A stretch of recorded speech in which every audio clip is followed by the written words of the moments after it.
hockey year, aka the average hockey fan, and I recently read an article on the top 6 things the Montreal Canadiens should do going forward. One was fix the power play, one was sign a left-handed defenseman, and one that really stuck out to me is Montreal should extend Max Domi this summer. And I honestly had to say I couldn't agree more. He had career highs across the board. At the end of the video, when I list his career high totals, how much better he did this year compared to other years, some of you guys may be shocked by just how good it was of a season for Max Domi. I know a lot of Habs fans, diehards, are like, we know how good it was, we've seen it, I know, but some people just don't realize statistically how much better he was. The day after acquiring Max Domi for Alex Galchenyuk, who, by the way, made $4.9 million this year, $1.65 million more than Max Domi, and didn't have a better year by any standards, and Arizona didn't make the playoffs. The day after acquiring Max Domi for Galchenyuk, the Montreal GM signed the restricted free agent to a 2-year, $6.3 million contract with an annual $3.15 million cap hit. This was a contract that to me said, show us what you're made of and you'll earn your money. Boy, did Domi show us what he's made of. After 2 subpar years in Arizona, the promising player the league saw in his rookie year has re-emerged in the blue and white in Montreal, posting career-high totals across the board along with being a consistent hard worker and a high-energy leader on the team. Now comes the big question. How much should Domi make and how long should he be extended for? I think now is the time to extend Domi and lock him up as a long-term Hab player for me. For me, in my mind, he's worth $6.5 to $7 million, possibly even $7.5 million per year, and I'll state my case why at the end of the video. This guy was made to play in this kind of market, and I think he's only going to get better like Gallagher did throughout the years in Montreal, with even more potential. Now, as for Max Domi, he's only had one major injury in his entire career. He missed 25 games in Arizona one year.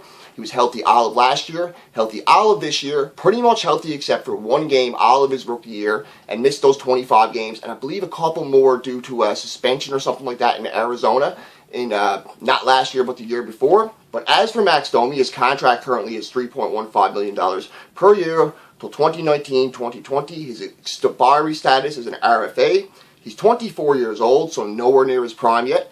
5'10", but a thick 5'10" at 193 pounds, and we all know Domi can play like a big man, and he's tough as nails. Drafted in the first round, 12th overall, tons of potential coming out of the World Juniors.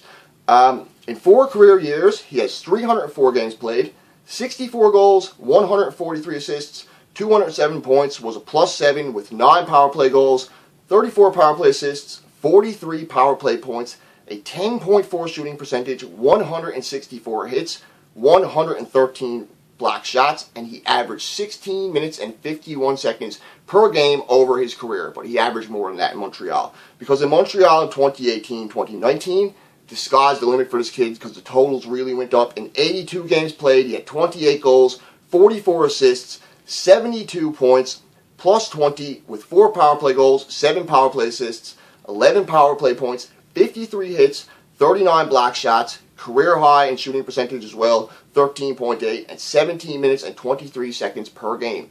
Now, his career high totals really went up. This year, he had a career high in goals with a +10. He had a career high in assists with +10, so 10 more goals, 10 more assists, which means he had 20 more career high points than he's had before, 72 points this year. His previous career high, I believe, was 52 points, 20-point difference. If I'm not mistaken, it was 72 points. I'm going off the top of my head here now. 72 points, yeah, it says it up there in the stat sheet. And his career high, is up 17 this year. So his previous career high was a +3. His career high this year was a +20. The 2 years after that in Arizona, the years where he only had 8 goals a year, he was, I believe, a -9 and a -6. So a big boost in the +/- shows he's doing it both ways. His shooting percentage went up 2.3%, higher than it's ever been in his career. He had a career high in ice time by 24 seconds. Last year he played 24 seconds more per game. He had a career high in hits, 4 more hits in a year than he's ever had, and a career high in block shots, +11. So career highs across the board for Max Domi. So in my mind, Marc Bergevin needs to do the right thing. Don't let this guy come out, catch fire this year, have a really fast start like he did this year, put up 10 or 15 goals right away, then all of a sudden you'll hear all the people in the media, Domi needs to be signed to an $8-9 million contract, 8 years, Sign him now after he's had a good 72-point season. Get him for $6.5, $7 million, maybe even lower because he really wants to play in Montreal. And there's no way he's not going to re-sign with the Habs. So you maybe even might be able to get a discount, $6 million. But due to tax issues and stuff in Montreal, the cap going up, you're probably going to have to pay the guy $6.5, $7 million on an 8-year deal. I think it would be the right thing to do. It would be a great thing to do for the Habs. Lock this guy up long term. He's going to be a great player. Definitely has 30-goal potential, 80 to 90-point potential. Fills a role that we need at center. Can be slotted over to the wing if one of our good prospects comes up like Paling and steals that center spot. Domi will thrive just as well on the wing. That's just the average hockey fan's take, guys. I absolutely love Max Domi in Montreal, as people who watch my videos can tell. This is Scotty2Hockey, a.k.a. the average hockey fan. Don't forget to like. Don't forget to subscribe. Don't forget to ring the bell for my upcoming videos. And feel free to leave a comment. What do you think Montreal should do with Max Domi? I know most of you are going to say extend him, but how much do you think he should make and how long do you think he should be signed for? Do you want him as a long-term Hab or just sign him to a 5-year deal? Probably pay him a little bit more because there's no term on it and keep him around for 5 years and see if he's going to thrive like he did this year in Montreal or if he's going to regress. Let me know what you think, guys. Fill up the comment section. I'd love to hear it. Scotty2Hockey, a.k.a. the average hockey fan, over and out. And you know, enjoy your day, folks. Woo!